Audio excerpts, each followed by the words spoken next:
বেশ কিছুদিন যাবতই আমার কাছে কয়েকটি কমেন্ট এসেছে, তা হলো ভিডিওতে লগো কিভাবে মুভ করানো যায়। তাই ভাবলাম আজকে এই ভিডিওটি তৈরি করে ফেলি। তাহলে চলুন ভিডিওটি শুরু করি। তার আগে বলে নিই, আপনি যদি আমার চ্যানেলে নতুন হয়ে থাকেন তাহলে hit the subscribe button and press the bell icon. আর ভিডিওটি ভালো লাগলে অবশ্যই একটি লাইক দিবেন। লোগো মুভ করার জন্য আমরা প্রথমে যেই সফটওয়্যারটি ব্যবহার করব সেটির নাম হচ্ছে ইনশর্ট। সফটওয়্যারটি একদমই ফ্রি। আর সফটওয়্যারটিতে যদি কোনো ঝামেলা হয় তাহলে আমাদের ফেসবুক পেজে মেসেজ করে জানাতে পারেন, আমরা সমস্যার সমাধানের চেষ্টা করব।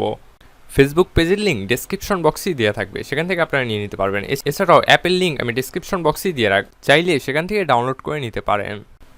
প্রথমেই আমি ইনশর্ট অ্যাপটিকে ওপেন করছি। অ্যাপটি ওপেন করার পর আমাদের সামনে এরকম একটি ইন্টারফেস চলে আসবে। এখানে প্রথমে ভিডিও, ফটো, কলেজ থাকবে। আমরা যেহেতু ভিডিওতে লগো মুভ করাবো তার জন্য আমরা ভিডিওতে ক্লিক করব। ভিডিওতে ক্লিক করার পর আমাদের ভিডিওটি আমরা নিয়ে নেব এখান থেকে।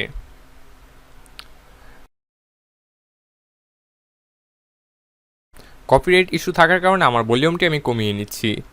দেন আমরা সোজা স্টিকার অপশনটিতে চলে যাব। দেন আমরা স্টিকারে ক্লিক করব। দেন এখান থেকে অ্যাড স্টিকারে ক্লিক করব। দেন এখান থেকে গ্যালারির যে অপশনটি রয়েছে সেই অপশনটিতে ক্লিক করব। দেন এখানে ইম্পোর্টে ক্লিক করব। এখান থেকে আমাদের গ্যালারিতে থাকা লোগোটি আমরা নিয়ে নেব। লোগোটি আমরা প্রথমে যে কোনো এক সাইডে বসাবো।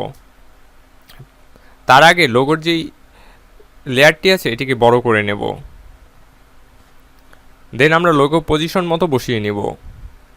এরপর আমরা ওপরে একটি অপশন দেখতে পারবো কি ফ্রেম নামে।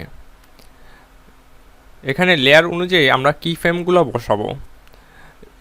ধরুন 5 সেকেন্ড 10 সেকেন্ড পর পর এভাবে কি ফ্রেমগুলো বসাতে থাকবো। যেমন আমি একটি বসানোর পরে 5 সেকেন্ড পর আরেকটি বসাচ্ছি।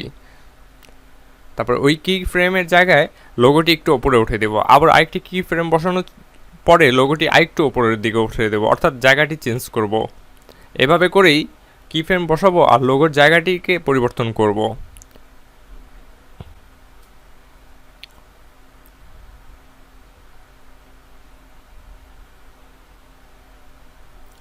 সবগুলো কি ফ্রেম বসানো হয়ে গেলে এখন যদি আমি ভিডিওটি প্লে করি তাহলে দেখব যে লগোটি কত সুন্দরভাবে মুভ হচ্ছে।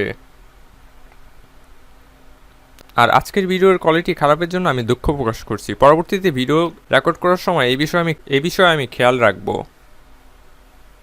সব কিছু হয়ে গেলে এটিকে আমরা ওকে করে দেব।